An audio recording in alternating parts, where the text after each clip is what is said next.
do quinto ano, seja bem-vindo a mais uma aula na nossa TV Araxá Educa, canal 12.2. Eu sou o professor GG e estou aqui para aprender português com você. Vamos lá? Nós vamos hoje retomar alguns conceitos que você já conhece. Nós vamos tratar dos pronomes pessoais e dos verbos, tá bom? Vamos lembrar que nas nossas últimas aulas, nas nossas últimas 3 aulas, nós falamos sobre os sinais de pontuação e nós observamos que eles são responsáveis por reproduzirem a fala e também a entonação, os sentidos da fala, e também por construírem os sentidos do texto. Nós temos vários sinais de pontuação e eles têm as suas funções. Então, nós retomamos, sobretudo, os sinais dos parênteses, das reticências, né? Então, nós revimos alguns sinais que você já conhecia, mas que nós precisamos retomar, tá? Hoje, nós vamos, então, começar a retomar os pronomes pessoais. Pronomes, turma, são palavras que nós utilizamos com o propósito de substituir ou acompanhar os nomes. A classe dos pronomes é uma classe que tem uma diversidade muito grande e elas são utilizadas com o propósito, né, de substituir, ou seja, de tomar o lugar de um substantivo ou de acompanhá-los para dar uma definição, uma caracterização. Os pronomes pessoais são pronomes que são utilizados para substituir substantivos, representando no texto as pessoas do discurso, tá? Então vamos lá. Falante, escritor, é a pessoa que fala. A pessoa que emite a mensagem, ela vai ser chamada de primeira pessoa. A primeira pessoa do discurso é a pessoa que emite, que produz a mensagem falada, escrita. A pessoa com quem se fala, a pessoa para quem se fala, é a segunda pessoa. E a pessoa, e aí quando eu falo pessoa, pode ser pessoa, coisa, animal, sobre quem o assunto é a nossa terceira pessoa. Olha lá. Primeira pessoa, falante ou escritor. Pronomes pessoais que equivalem à primeira pessoa são o eu e o nós. Primeira pessoa, quando é uma pessoa só que fala, que escreve, é o eu. Primeira pessoa. Quando são 2 ou mais pessoas, nós utilizamos o pronome nós.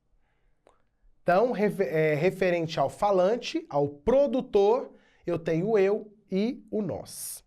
Segunda pessoa é a pessoa com quem se fala. Se for uma pessoa só que vai me ouvir com quem eu falo, é o tu. Se forem 2 ou mais, é o vós. E eu tenho a terceira pessoa, que é o assunto, é sobre quem, é sobre o que se fala. Que no caso do singular, quando é uma pessoa, é ele ou ela. Quando são 2 ou mais, eles ou elas. Depois que nós retomamos as pessoas do discurso, dos pronomes pessoais, vamos falar de verbos. Verbos são palavras que variam e que indicam processo. O que é um processo? Processo é uma realização, é um acontecimento, é algo em movimento, é dinâmico, tá? Esses processos podem indicar ações, coisas que são feitas, estados, ou seja, formas de ser, formas de estar, fenômenos da natureza, fenômenos naturais, que são coisas que a natureza realiza, acontecimentos, desejos, posse, existência e etc. Então, quando eu falo de verbos, eu estou diante de uma classe que indica processos. Observem aqui, por exemplo, comida. Comida não é um processo. Comida é algo estático, parado. comer é um processo. Porque comer é algo que se realiza no tempo e no espaço. Portanto, comida não é verbo, comer é. Chuva. A chuva não é um processo. Estático, parado. Não se realiza no tempo e no espaço. Chover é um processo. Posse. A posse não é um processo. Possuir é um processo. Percebam que processos são coisas que se situam, que se passam no tempo e no espaço. Então, gente, quando eu digo que o verbo indica processos, e esses processos podem indicar ações, fenômenos naturais, estado, posse, desejo, nós vamos colocar nas nossas cabeças que nós estamos diante de coisas que se realizam, que se fazem, que se passam no tempo e no espaço. Tá bom? Turma, os verbos, eles são flexionáveis, eles flexionam, eles mudam, eles variam. A flexão de modo, o que é o modo? O modo indica a postura do falante escritor diante daquilo que ele vai dizer, que ele vai escrever. Ou seja, como que o falante escritor se posiciona, se coloca diante daquilo que ele diz. Quando eu digo, eu pensei em minha vitória, eu estou falando de algo que na minha cabeça é certeiro, que na minha cabeça é uma realização concreta. Então, eu estou utilizando o verbo pensei para trazer a ideia de certeza daquilo que eu digo, de certeza daquilo que eu falo. Então, eu estou utilizando o modo indicativo. O modo indicativo é o modo que indica certeza. Todas as vezes que eu uso o modo indicativo é porque na minha cabeça de escritor, de falante, aquele processo é certo. Germano, mas e se você indicar um processo no modo indicativo e ele não se realizar? Não tem problema. O que eu estou dizendo é que o processo se relaciona com a realização na minha cabeça no momento da fala. Exemplo, se eu disser assim, ganharei na Mega Sena, eu já ganhei? Não. Estou ganhando agora? Não. Mas quando eu falo ganharei, na minha cabeça de falante, de escritor, é um processo certeiro. É um processo de que eu não tenho dúvida. Se o sorteio acontecer amanhã e eu não ganhar, eu vou dizer, não ganhei. Mas quando eu disse que ganharia, na minha cabeça eu ganharia. Entenderam essa relação de processo no indicativo, que indica certeza? Depois eu tenho esse caso. Se eu pensasse em minha vitória. Aqui eu tenho o modo subjuntivo. É o modo que traz para nós a dúvida, a hipótese, a possibilidade. Nesse caso, é o caso em que eu enuncio algo de que eu não tenho certeza. Quando eu digo talvez eu ganhe na Mega Sena, eu estou construindo uma ideia hipotética de subjuntivo. Neste caso, eu não estou falando, escrevendo, com certeza daquilo que eu digo. Portanto, eu estou usando o subjuntivo. E o caso de baixo que é, pense em minha vitória. Nesse caso, vocês percebem que nós, ao dizer pense em minha vitória, estamos determinando uma ordem, um pedido, uma solicitação. É o caso do imperativo. Tá bom? Vamos praticar um pouquinho? Olha lá. Mano, tá tão frio que eu peguei um cobertor para mim e outro para o cobertor. Primeira coisa que eu quero te pedir para fazer. Quais são os verbos presentes aqui? Quais são os verbos que você encontra neste texto? Vou dar um minutinho para você pensar. Leia aí o texto na sua telinha.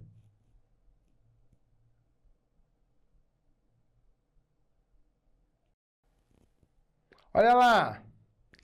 Mano, tá tão frio. Tá aqui é o verbo estar. Primeira coisa, o verbo estar está sendo utilizado em qual pessoa do discurso? O frio é o falante ou escritor? Não. Então não é a primeira pessoa. Eu estou falando com o frio? Não. Então não é a segunda pessoa. Eu estou falando do frio, ele é o meu assunto? Isso aí, terceira pessoa. Tá tão frio, no presente, está agora. E é certeza. É o modo indicativo. Olha o próximo. Que eu peguei. Eu peguei. Quem pegou? Eu. Eu, no caso, é o falante, é quem produziu o texto? É. Então, peguei está na primeira pessoa do discurso, primeira pessoa do singular, tá? Peguei é algo que já aconteceu, passado, e eu tenho certeza do que eu disse, eu peguei. Eu estou falando com a certeza. Logo, eu estou diante do modo indicativo.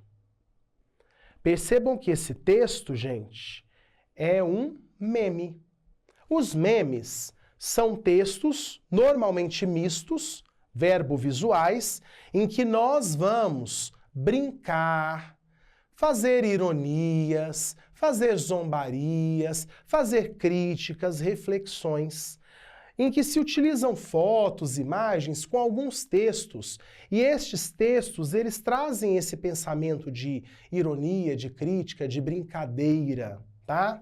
Os textos do meme são textos que nós encontramos nas redes sociais. Em todas as redes sociais que nós utilizamos, na internet em si, nós encontramos os memes. Os memes, eles são muito pontuais, porque eles normalmente se referem ao momento de produção. Quando passa um momento, quando passa a situação, ele acaba, na maioria das vezes, deixando de fazer tanto sentido. O meme, ele tem como característica essa linguagem verbal e não verbal um pouco crítica, um pouco irônica, brincalhona, que faz refletir, né? E percebam que aqui o uso de uma linguagem menos formal, de uma linguagem coloquial, é a presença desse meme aqui. Vamos para o próximo texto? João, conjugue o verbo merendar? Posso não, professora. Minha mãe ensinou que mentir é pecado. Quais são os verbos que você encontra aqui? Vamos lá?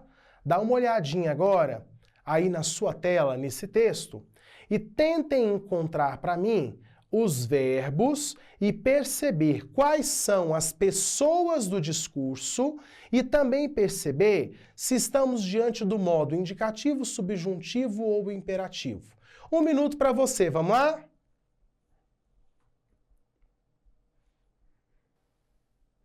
E aí, conseguiu? Vamos comigo? João, conjugue. Percebam que agora a professora utiliza o verbo referente à pessoa com quem ela fala. Ela está falando com o João e quem deve conjugar é o João. Logo, nós estamos diante de um verbo que está conjugado na segunda pessoa do singular, tu. Esse verbo está sendo usado com o propósito de dar uma ordem, de fazer um pedido. Logo, o verbo conjugue aqui está sendo usado no modo imperativo, o modo que indica ordem, pedido, solicitação. Merendar. Perceba aqui que merendar não está diretamente ligado a uma pessoa do discurso. Eu não sei se aqui a professora está falando do João merendar, de ela merendar ou de qualquer outra pessoa merendar. Portanto, o verbo merendar, ele está no infinitivo. O verbo no infinitivo é o verbo que você encontra no dicionário. No dicionário você não vai achar conjugue, você vai achar conjugar. Da mesma forma que você não vai achar merendo, merendei, você vai achar merendar. Quando eu acho o verbo no infinitivo, que normalmente termina com ar, ir, e no caso de alguns poucos verbos com or, você vai perceber que ele não tem a noção de modo e nem a noção de pessoa e número. Tá bom? Posso não. O João falando que ele não pode. Portanto, o verbo posso está na primeira pessoa do singular. É o falante falando dele mesmo, que é uma pessoa, primeira pessoa do singular. Tá bom? E nesse caso ele tem certeza, ele não pode. Portanto, modo indicativo. Ok? Ensinou. O verbo ensinou agora está referente à palavra mãe. A mãe é o assunto do João. O João está falando dela, sobre ela. Terceira pessoa é uma pessoa que representa a terceira. Portanto, é a terceira pessoa do singular, tá? E ensinou é uma certeza. É algo que na cabeça do João é um fato certeiro. Logo, modo indicativo, ok? Mentir está no infinitivo, como eu expliquei do merendar. Mais um, para acabar. Enquanto não tem foguetes para ir à lua, os meninos deslizam de patinete pelas calçadas da rua. Vão cegos de velocidade, mesmo que quebrem o nariz. Que grande felicidade! Ser veloz é ser feliz. Ah, se pudessem ser anjos de longas asas, mas são apenas marmanjos. É um trecho de uma poesia de Cecília Meirelles, uma das nossas poetisas mais importantes, mais especiais. Vamos lá agora? Quais são os verbos que você encontra aí? Tentem encontrar os verbos e observem para mim pessoa, número e modo. Vamos lá? E aí? Primeira estrofe, primeiro verso, nós vamos encontrar o verso tem. O verbo tem está relacionado a foguetes, que é o nosso assunto. Então, terceira pessoa do plural. Tá? Não tem. Eu estou diante de um modo indicativo, certeza. O verbo ir é o verbo que está no infinitivo. Logo, não tem a noção de número, pessoa e modo. Deslizam. Quem deslizam? Os meninos. Estamos falando deles e eles são o nosso assunto. Portanto, terceira pessoa, são mais de um, plural. Tá bom? Terceira pessoa do plural, modo indicativo. Vão, continua falando de meninos, terceira do plural, modo indicativo. Quebrem. Atenção, agora nós continuamos falando de meninos. Terceira pessoa do plural. Mas olha, mesmo que quebrem, tem certeza que vai quebrar? Não tem. Talvez quebrem, mesmo que quebrem, é o modo da dúvida. Então o verbo quebrar aqui está no subjuntivo. Ser está no infinitivo, não tem a noção de número, pessoa e modo.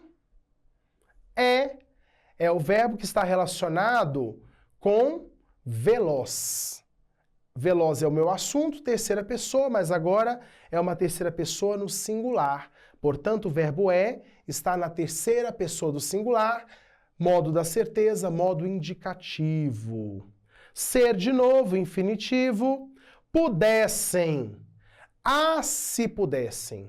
Agora estou diante de um verbo na terceira do plural, indicando possibilidade, dúvida, hipótese. Mais um verbo no subjuntivo. Ser, de novo, já falamos dele. São é a terceira pessoa do plural, indicando certeza, modo indicativo. Pessoal, hoje então nós retomamos as pessoas do discurso. Vimos que os pronomes pessoais representam as pessoas do discurso, podendo ser primeira, segunda ou terceira pessoa, singular ou plural, e nós retomamos a noção de verbos. Verbos como palavras que indicam processos que podem ser flexionados em modo indicativo, subjuntivo e imperativo. Tamo junto, misturado e letrado. Tchauzinho, até a próxima.